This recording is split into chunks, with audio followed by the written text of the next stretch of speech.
Welcome to the Widowed Parent Podcast with your host, Jenny Lisk. Hey everyone, it's Jenny Lisk, and this is episode 35 of the Widowed Parent Podcast. I had such a great discussion with Allison Gilbert for this episode. I had the pleasure of meeting Allison earlier this summer at the National Alliance for Grieving Children annual symposium in Snowbird, Utah. Allison is a board member of the NAGC and was a keynote speaker at the symposium. I knew right away that she would be fantastic to talk to about practical ideas for keeping the memories of our loved ones alive, and also about how important it is to do so. Some topics that Allison and I cover include why keeping memories alive is so important to our long-term and short-term well-being, how remembering helps to create continuing bonds with our loved ones who have died, why Allison's goal is to empower people to feel confident in implementing ideas and strategies for remembering, using fillable lamps to display collectibles or small items that remind you of your loved one, ideas for repurposing fabrics into special keepsakes even if you're not crafty yourself, why she calls technology the low-hanging fruit of memory keeping, ways to use social media to help with remembering, including embracing Throwback Thursday, suggestions for engaging your kids around cooking mom's or dad's favorite recipe, what is commemorative travel and how it can help us honor and celebrate our loved ones, and additional ideas and resources you can request by emailing Allison. One quick tech note. About halfway through, the audio on my side of the conversation gets really weird. I've tried everything to fix it, to no avail.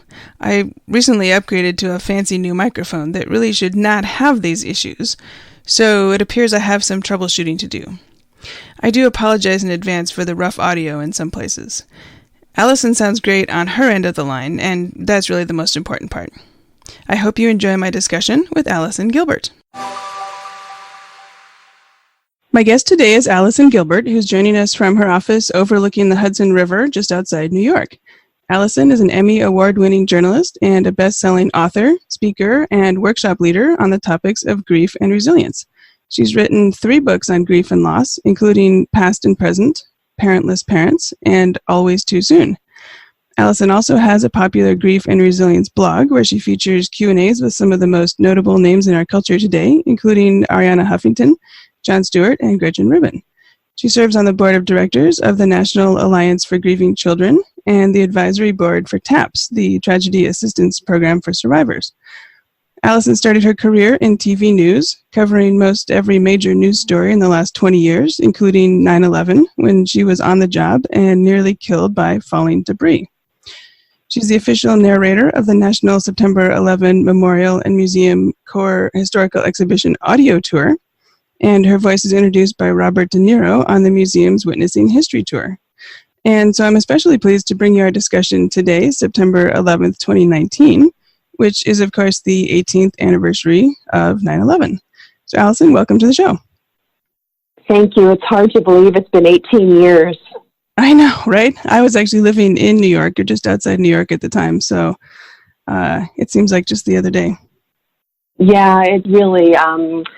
In 2 years, I think that the country is going to have a renewed interest. I think that a whole new generation of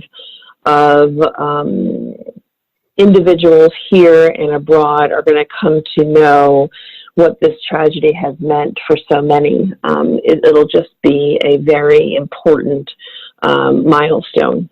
Yeah, 20 years after 9/11, that will be. So I'd like to ask you to start off this morning for our discussion here, if you would please, by reading a passage from the introduction of your book, which is called Past and Keeping the Memories of Loved Ones Alive. Yeah, no problem. So when I wrote Past and Present, Keeping Memories of Loved Ones Alive, I really wanted to get to work and to make sure readers understood that there is a real scientific backing for why keeping memories alive is so important to our long-term and short-term well-being.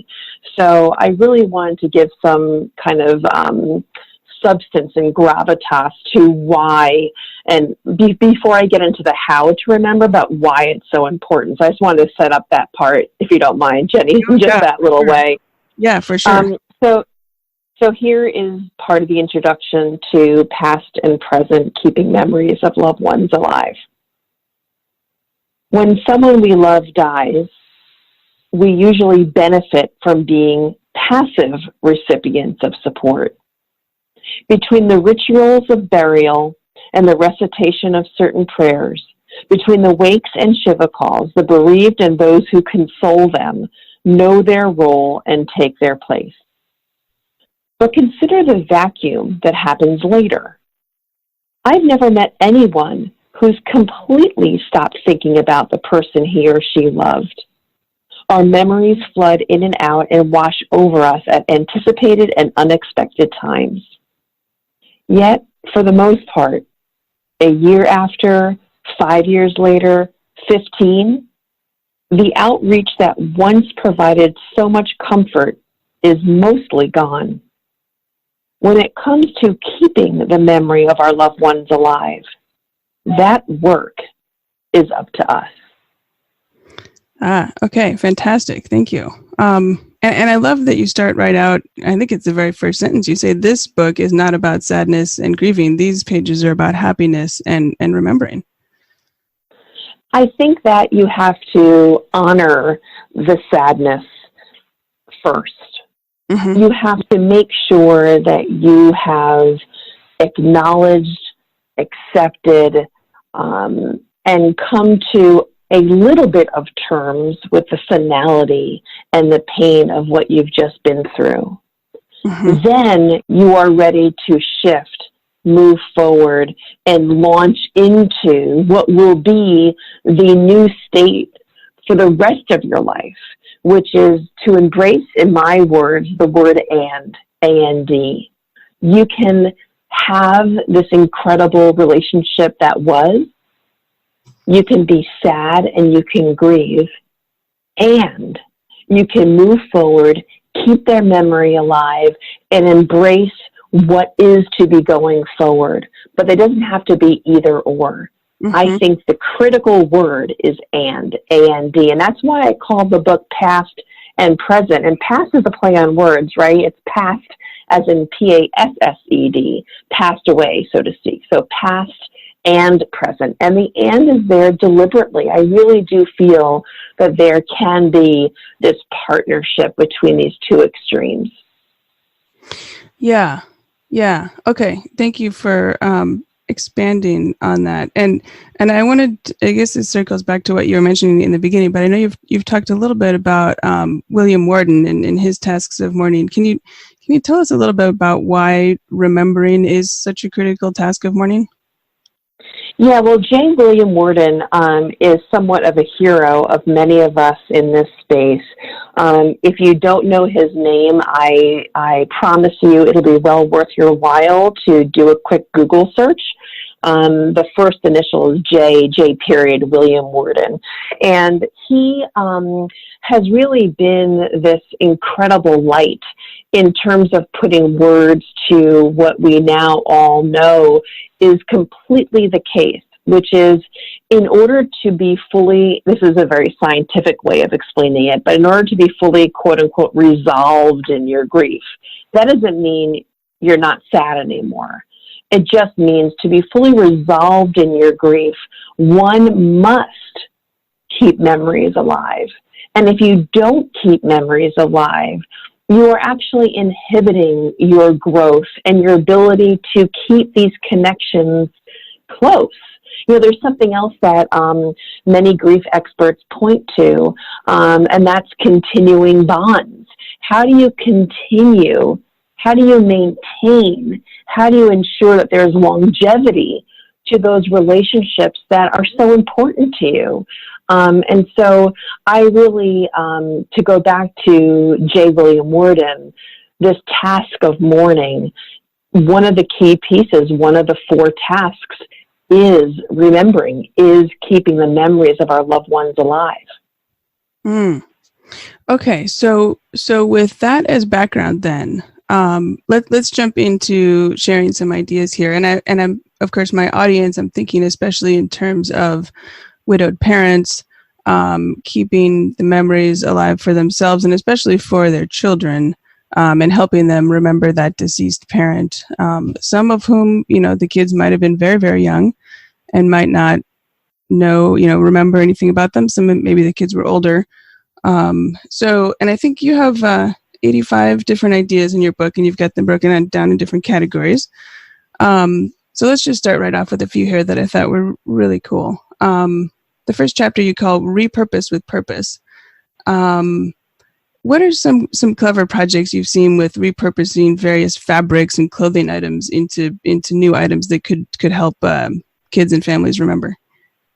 Yeah, no, I'm so glad that you're asking me this, but I also want to just make sure before I launch into the specifics, which I totally will, I just want to make sure that people who are listening, who are coming here, listening to your your podcast, hungry for support and help, all of the information that we talk about on this podcast really relates back to that these are efficient, these are worthwhile, and these are productive.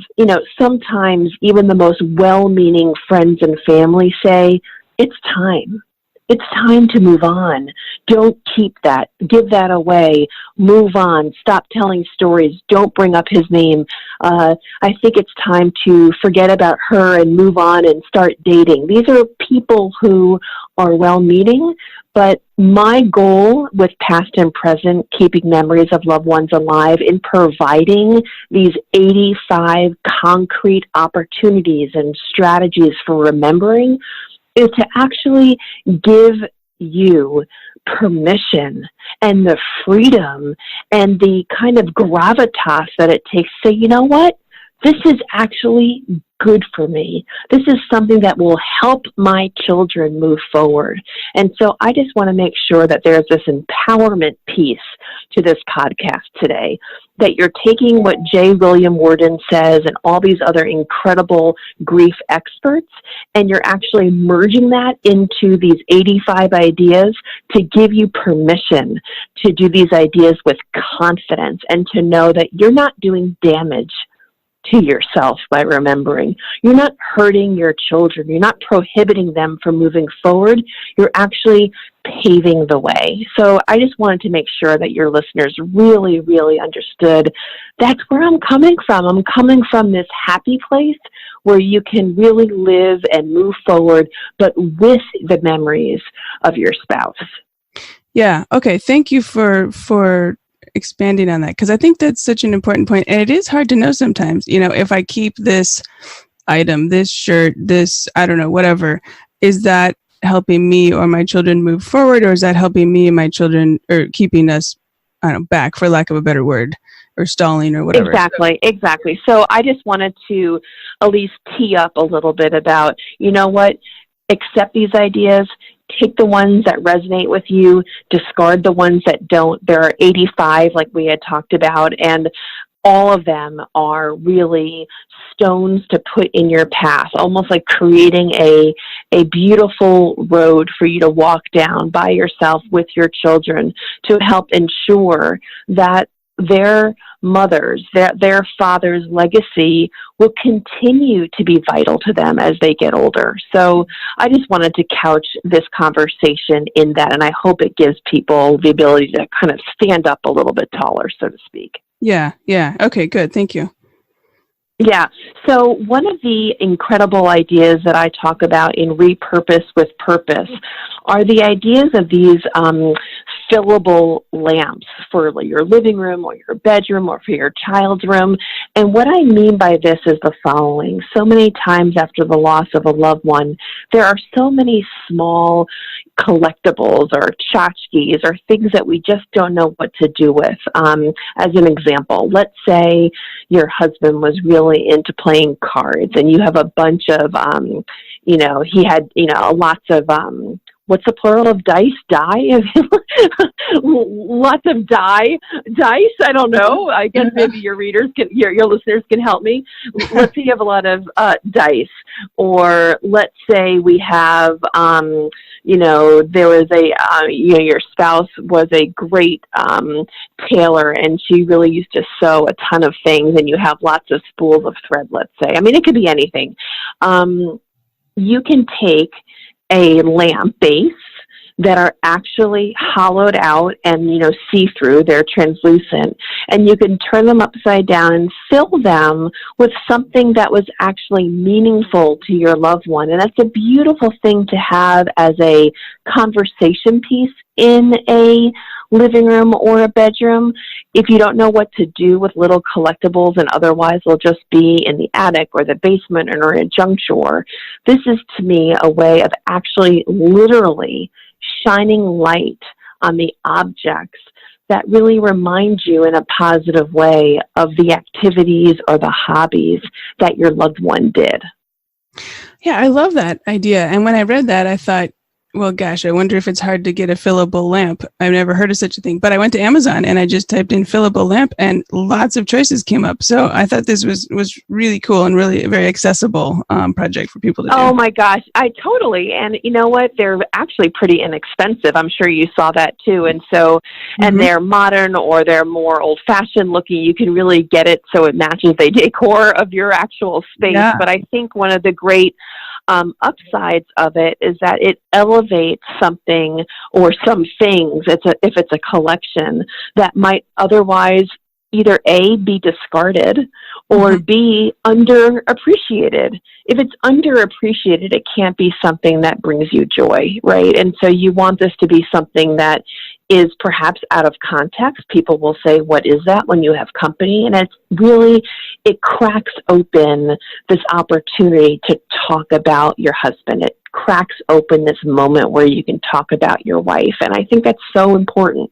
No, I love that. I was even thinking, if the person liked to do Legos, I mean, gosh, that's an easy fillable thing right there. If the kids did Legos with that parent, there's a million ideas. But we suppose Yes. I mean, I think whatever I think the way to think about it is, what doesn't have incredible financial value, but what has incredible emotional value. And quite literally, like I said before, you're going to be able to shine light, literally, right? It's a fillable lamp. You could shine light on those things and really make it something that sparks conversation when you have guests. Yeah, love it. Okay. So, and then I think there are a whole bunch of ideas for fabric related with maybe old shirts, or I don't know, what have you seen in that regard? Well, I'll give you one personal example, and then of course I can expand it out if you would like me to. So after my father passed away, his wife, my stepmother, set aside all of my father's neckties. He wore neckties to work every day, and those were, a symbol of my father. That's what I thought of him in when he went to work, and so she set them aside for me. Now, I know how to find people who do creative things. I am not a Martha Stewart myself, and so what I did is that I took all of those neckties basically in a huge black, clean garbage bag, and I gave them to someone who is far more expert than me to actually turn those ties into a quilt. Now, what I will say, the beauty of this project has been, it's been a couple of things.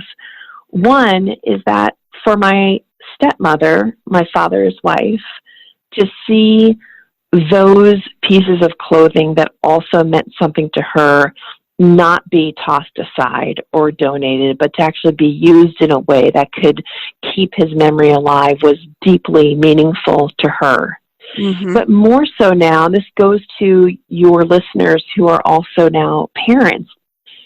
To me, when I have struggled with explaining to my children who their grandparent was, what my father, their grandfather, held dear, I could then use the colors of the quilts as a way of explaining stories about their grandfather that I might not otherwise have remembered. And so to me, when your kids are small, it could be about colors and textures and shapes, depending on the pattern of the ties. When they're a little bit older, those same ties can evoke memories of your spouse, your husband, when he was doing X, Y, and Z, or going to a certain meeting, or going to a certain place with you. So the stories can get more evolved and complicated as children get older, even teenagers. But I think, at least initially, it gives purpose to pieces of clothing that you may not have another use for. And so I think it's a beautiful way of really repurposing with purpose clothing. And of course, it doesn't have to be neckties. It could be virtually anything, whether it's jean jackets or jeans or shirts or what have you. Mm-hmm, mm-hmm. And I think in your book, you even had some, like a duffel bag or something that you'd seen made, and teddy bears? Yes. Actually, there's an incredible artist who runs a shop called Totes with Tales, and tales meaning story, Tales, Totes with Tales. Mm-hmm. And what she does is that she takes important, meaningful clothing that's important and meaningful to you, and then she transforms them into these beautiful, very highly personalized bags. And so the example that you're talking about is that someone's father, someone's spouse died. He was in the military, so they had his uniform jacket, and that uniform jacket was really transformed into being a usable duffel bag for a child. So the child could have a piece of that military clothing and keep that for himself. And that was a very meaningful project for that family. Yeah, that's great. And I think, did I remember seeing a picture of something like that on your Pinterest page? 100%. Yes, I have a Pinterest page that has a lot of these projects online. I also have, thank you for mentioning it, I also have an Instagram. And of course, Instagram is great for photographs too. So if you do want to see what some of these projects that we've already spoken about and are going to be speaking about, I'm pretty easy to find. Allison Gilbert and A. Gilbert Writer, WRITER is how you can find me virtually everywhere. A. Gilbert Writer. Okay, super. And I'll put links to that in the show notes. And also, I wanted to mention, I think that you have you've offered readers, if they email you, you can send them some list of ideas. Actually, yeah. Thank you so much for saying that. Yes, I have an email address, which I'll give, and I'll tell you what you can get. And these are completely free, Jenny, so folks can email me anytime. I'll give you the email address now, and then I'll tell you what I have to give away, and I'll give you my email address when I'm also done, in case something I say sparks your interest and you want to write down my email address. So if you write down Allison, so my name is Allison Gilbert. And if you go to Allison Gilbert at AllisonGilbert.com, so pretty easy. So Allison Gilbert at AllisonGilbert.com. Actually, yeah, I think that's fine. That's perfect. Then there's 3 different freebies I can offer. One is called More Fabric Ideas. So if you want even more fabric ideas than what I write about in Past and Present, Keeping Memories of Loved Ones Alive, I can send you that PDF. I also have more travel ideas, and we haven't spoken about travel yet, so you can definitely think about that and get that. And then there's also more ways of preserving objects and making sure that you can hang on to for as long as possible and in good condition. Let's say it's photographs or 35 millimeter slides, or let's say it's artwork or china that you have, beautiful china that you used to, eat from in your family. These are ideas of how to preserve those as well.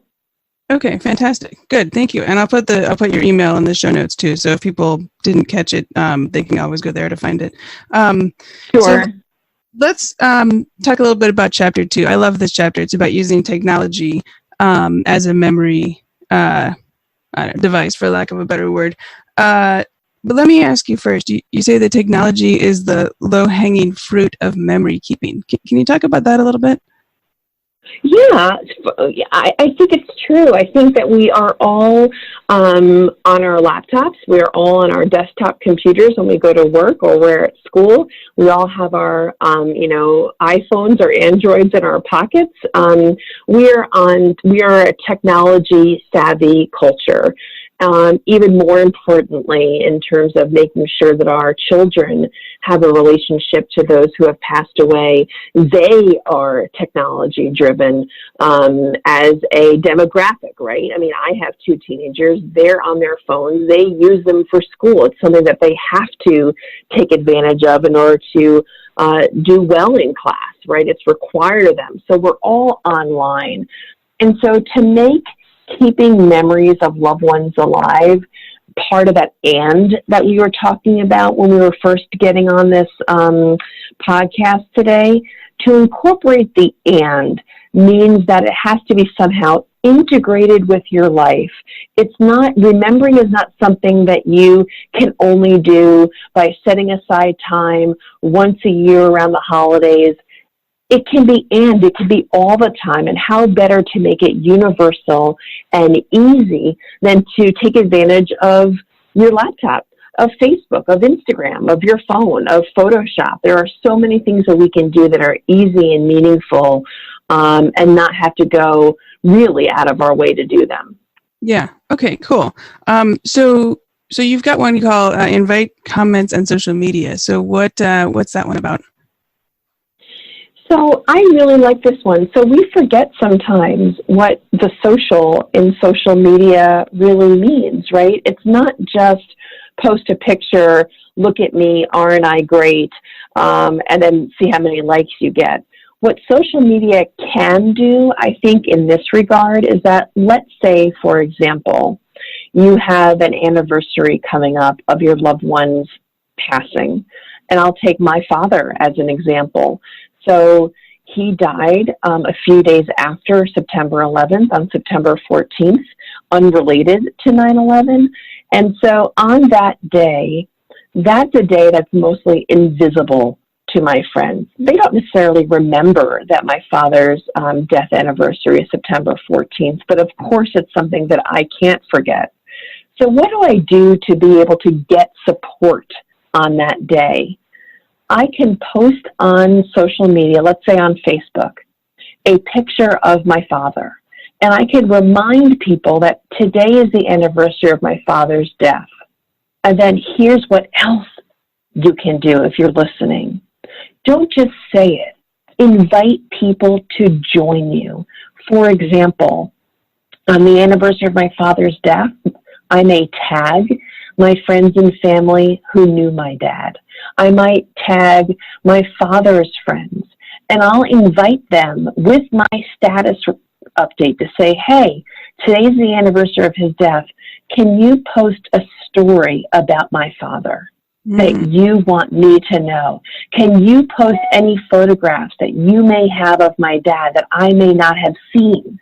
How can you invite people in so you're really embracing the social in social media and getting stronger, because now you are around that virtual water cooler, right? It's not just something that has to be done in person with your friends and family. Now you're embracing and getting support from that wonderful virtual support group network that we all enjoy, let's say on Facebook or Instagram, or anywhere. Like if you have a teenager and they use Snapchat, why don't they send out a snap to their friends about the day that's important to them? And I think that's a way of making sure that we get the support that we so crave.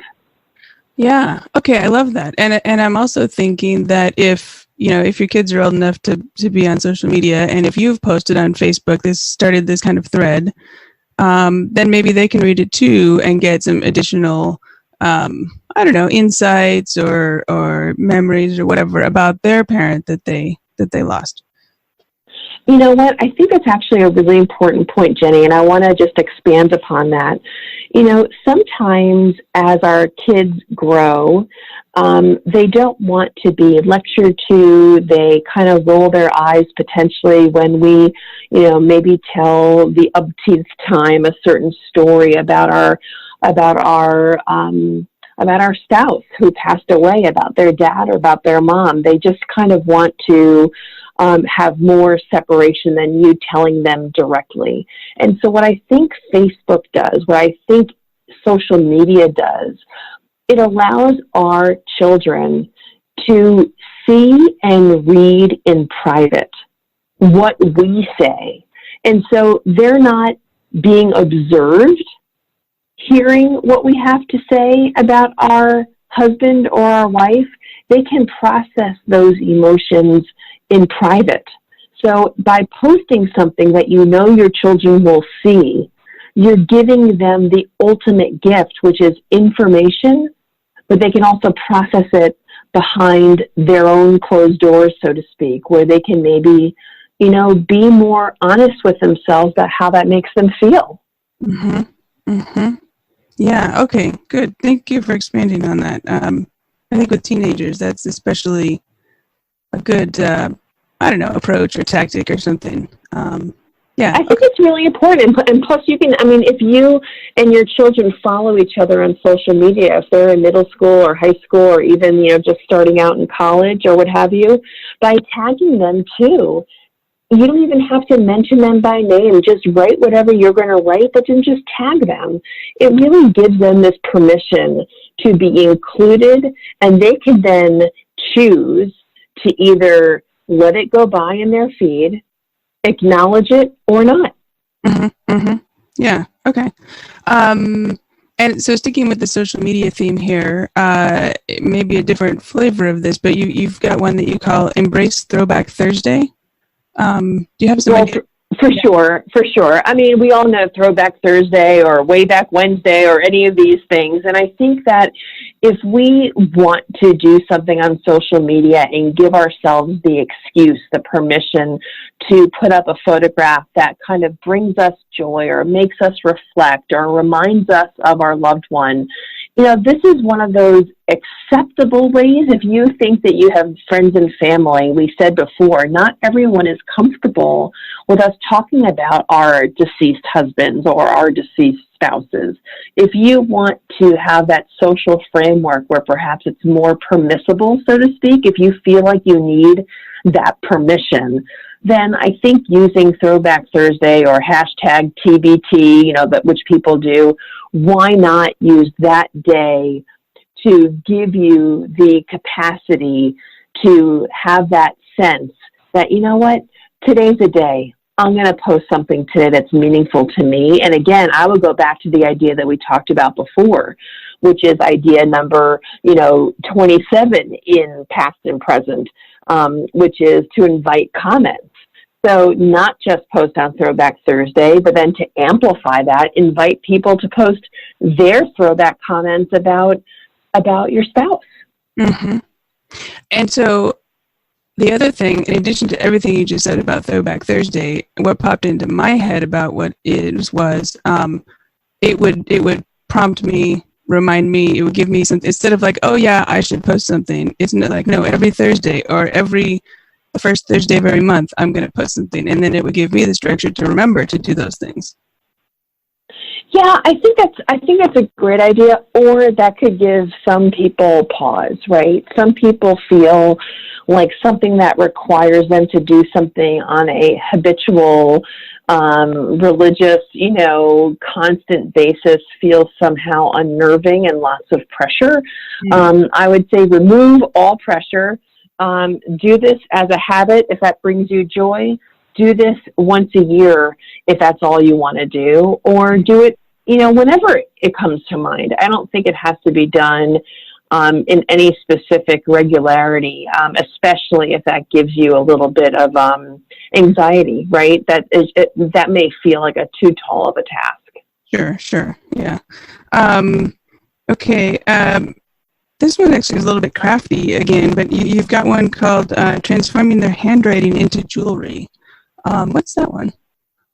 So I really, really love this one. I think handwriting is so evocative of our loved ones. Sometimes if you see handwriting that looks like your loved one's handwriting, it can almost give you a start, like, oh my gosh, it can really think that your loved one is just right there next to you. And I think that's true for our children too. I think there's so much we can do with our loved one's handwriting. So one example is if you have a letter or a postcard or even a bill that your loved one signed and you have their name in script, or maybe you have some words that they said, I love you, or I miss you, or whatever it is, you can take that piece of handwriting and bring it to a jeweler, and they can actually etch it directly into a locket, or directly into a keychain,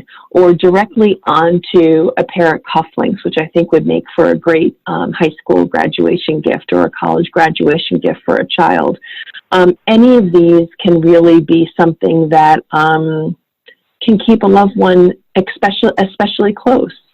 Mm-hmm. I also think another great way of using handwriting is that this is really great for recipes. So let's say, a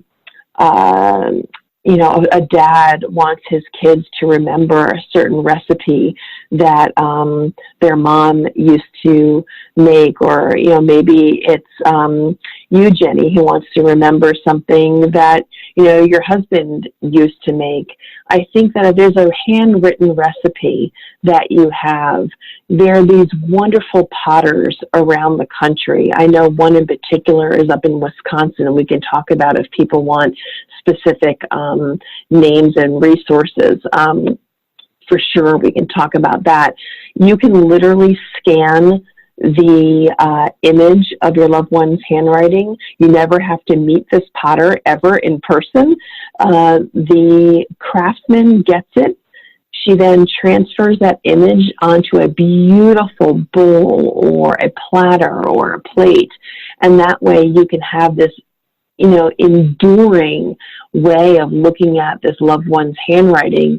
And it can be a part of your decor, right? A plate can be somehow decorative in a kitchen or a dining room. And it could just be a lovely way to serve that particular recipe that was so important to your husband or to your wife, in a way for your children to just have another touch point to that handwriting. It's a very personal way to go. And these ideas are not very expensive, which is also really a wonderful added plus. I love that. And I think my husband actually used to cook a lot, so I think I'm going to have to look around for some recipes that may be in his handwriting. Yeah.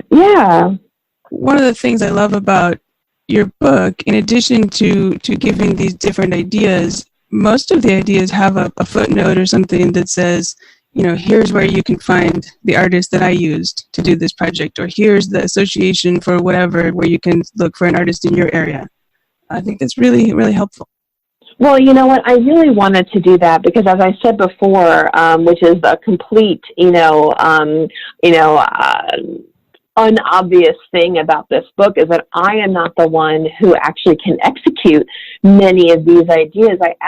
Part of my research as a journalist and author was the vetting.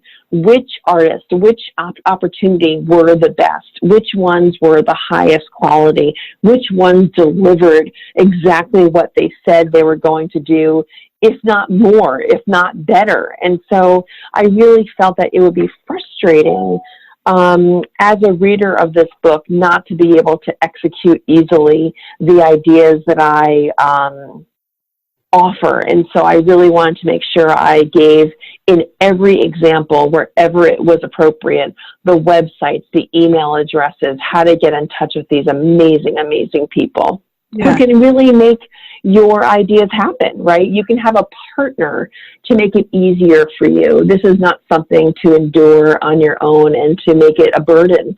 This is, you can unleash, you can unload and get support. Yeah. Okay, that's awesome. And so we've been talking about handwriting, and preserving that actually reminds me of another idea later in your book.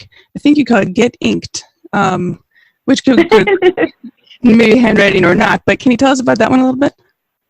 Yeah, well, that's just about tattoos, right? So we are definitely in a heyday of tattoos these days. Maybe your teenager wants a tattoo and you're not really willing to go that way, yet. But I think there's a lot to say about tattoos. One is that they can be obvious, right? You can do something that there's no miscommunication by what a certain tattoo means. I mean, that could be a date, or that could be a name. Those things are far more obvious.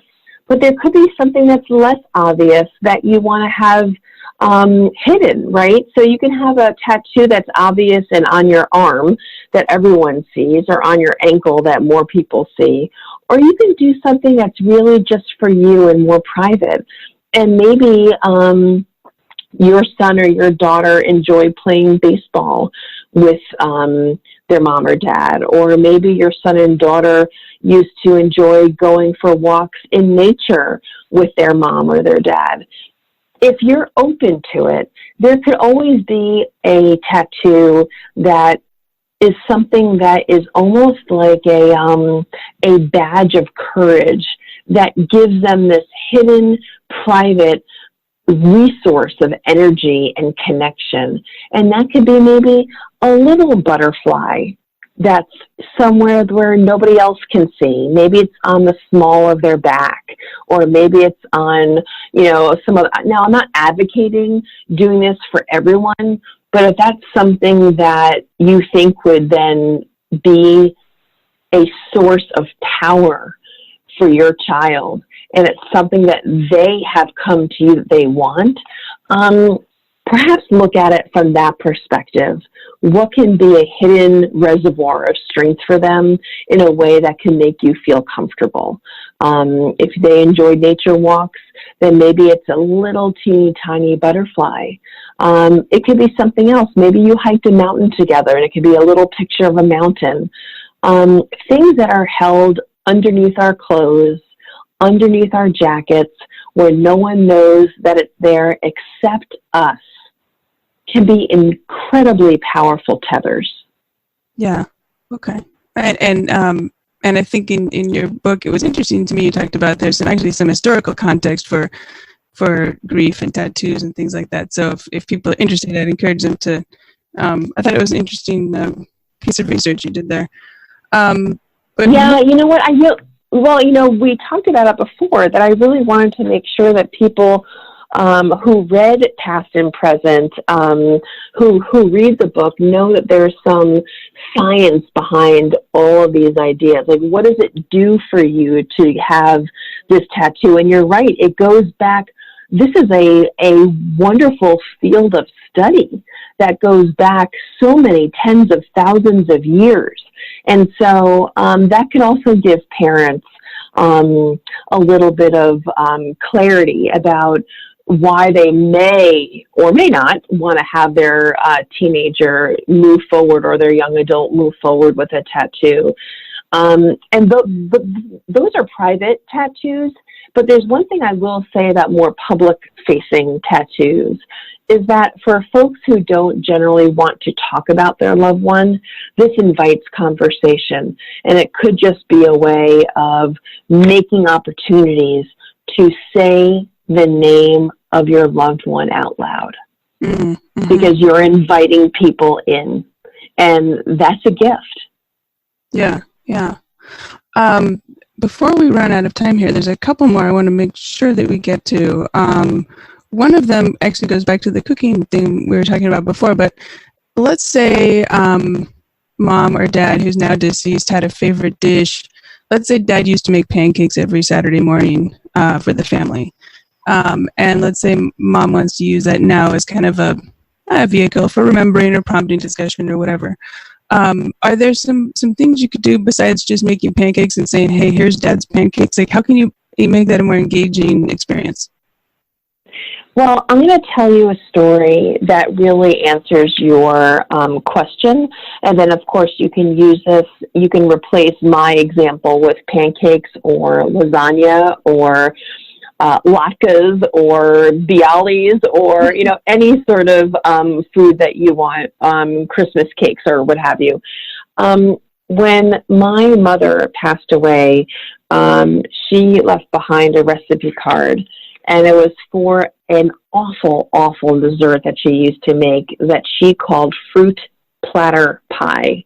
I share this with you because when I was growing up, of course, I thought it was delicious, but it's actually just awful. But whatever. It totally reminds me of my mom, and the taste reminds me of her. And I adore making it because it's so evocative of her. And of course, when I talk about my mom now, I talk about your grandma to my children, which is the same thing for listeners of this podcast. Sometimes it's not just about my husband and my wife. It could just be about your dad and your mom. And I think just having that change of perspective and making conversations oriented around your child's relationship is really critical for making sure memories can endure. So if I wanted my kids to get more involved with understanding their grandmother in relationship to this pie, what I would do is the following, and this can be done for your pancakes example. So every recipe has ingredients. I would make sure, depending on how old your kids are, let's assume that they're young. Let's assume that you have 2 children. Then I would make 2 copies of the recipe list, the ingredients list, and give your children the identical sheet of, things that you need for the pancakes. Flour, milk, eggs, you go down the list, make sure they have everything, maple syrup. When you go to the grocery store, I would make this somewhat of a scavenger hunt. I would give one child, you get these ingredients for Dad's famous pancakes, and I would give my daughter that list for Dad's famous pancakes. They each go and get the ingredients for those famous pancakes, because now you are involving them in the ingredients, you're involving them in the shopping.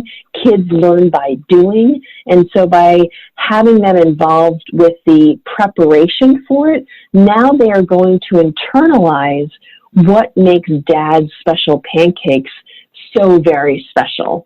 And then you come back home, and then of course kids learn a lot with math just by helping you cook and measure and prepare. And so I would then help them transform those ingredients of Dad's special pancakes and help you create Dad's special pancakes and actually cook them. And then they're not just eating them. They have been involved from beginning to end, and that's going to be much more memorable to them over the long term. Yeah, I love it. And I suppose it also then becomes a natural vehicle for discussion. Oh, I remember the first time Dad made these, and you were 3, and, whatever, and you can bring that element in as well. Yes, I 100% agree. Awesome. Okay. I do want to just briefly touch on travel here. Maybe you could just mention, one of your sections of your book is about travel, and you mentioned something called commemorative travel. So can you just tell us what that is and why that might be interesting or important? Sure. So you mentioned at the very beginning of our conversation that there's 5 different chapters, of which there's 85 ideas, and the final chapter of Past and Present is called Places to Go. And I call this section, and I call light to the fact that we can use travel to commemorate, honor, and celebrate our loved ones, because there are other countries and other cultures that do this well. That there are places that you can go and be in community with others who want to remember and honor and celebrate their loved ones. And so, for example, let's say you wanted to go to Jerusalem. Let's say you wanted to go to Israel. Well, you can go to the Western Wall and you can write a note to your loved one, or have your child write a note to their mother or their father, fold it up and put it into the crevices between the rocks of this wall. And for so many years, that note has been a way of communicating directly with whomever your higher power is, right? And it's not just for Jews in Jerusalem.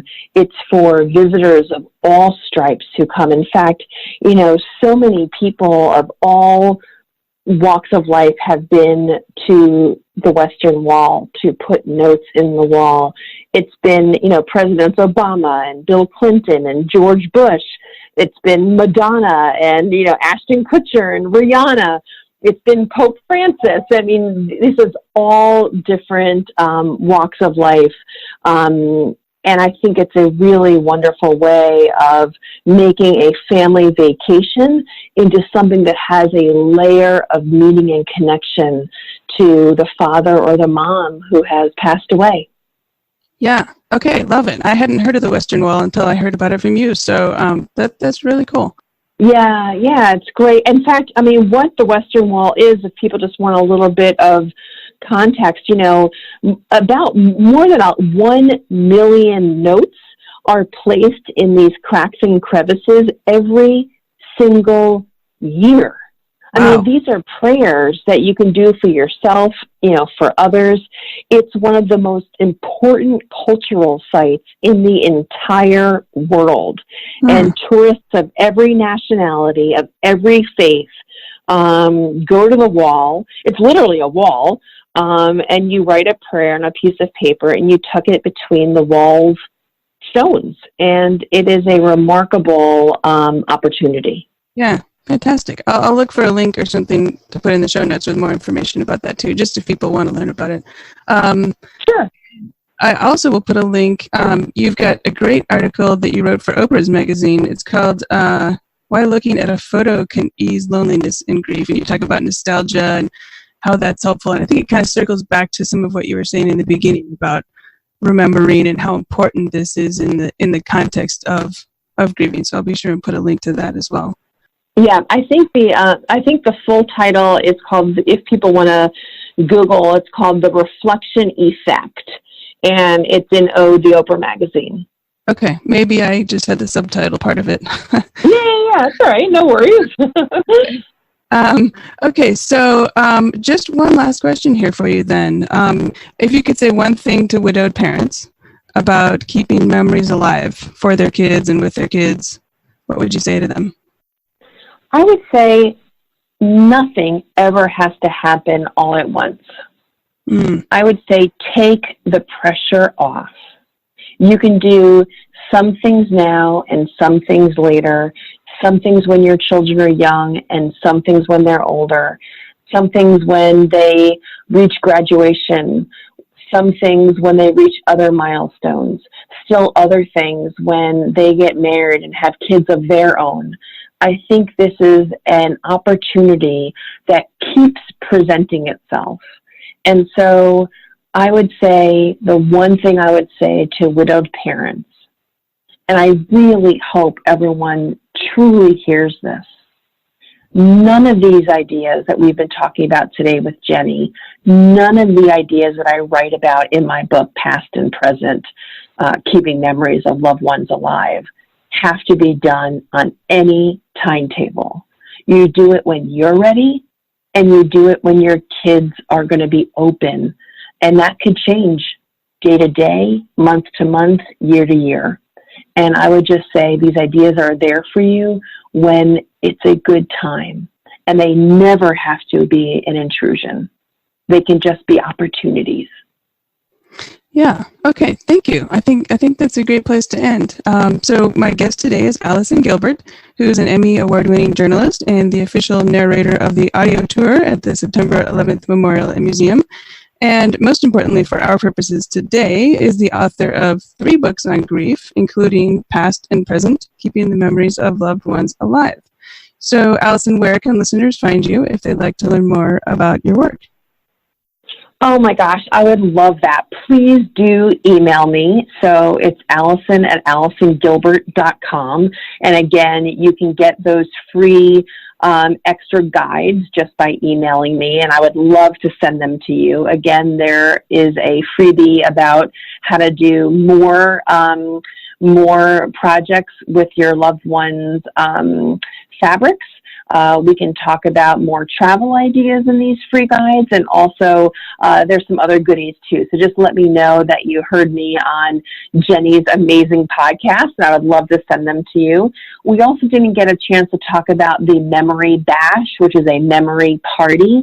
If you want to do something that's really uplifting and fun, involving food and drinks and just having a really good time, you can also email me for this free how to host a Memory Bash guide. I'll be more than happy to send that to you. And if you want to get just a quick look at all the things I have going on, just go to my website, which is, again, AllisonGilbert.com, just very easy. And I have links to my books, Past and Present, and Always Too Soon, and Parentless Parents, and others. And I would love to hear from you. And of course, Facebook and Instagram, if you're on there, I would love to hear from you too. And you can find me there at Allison Gilbert.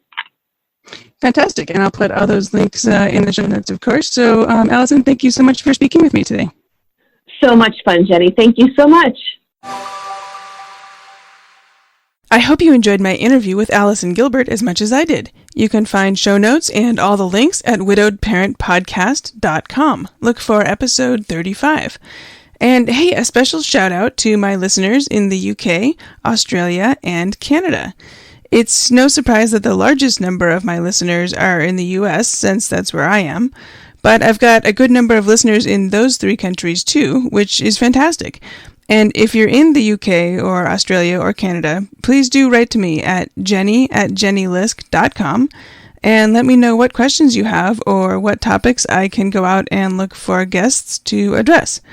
That's JENNYLISK. And to everyone out there, thanks for listening. Until next week, keep smiling. Thank you for listening to the Widowed Parent Podcast with your host, Jenny Lisk. Connect with us on social media and at widowedparentpodcast.com.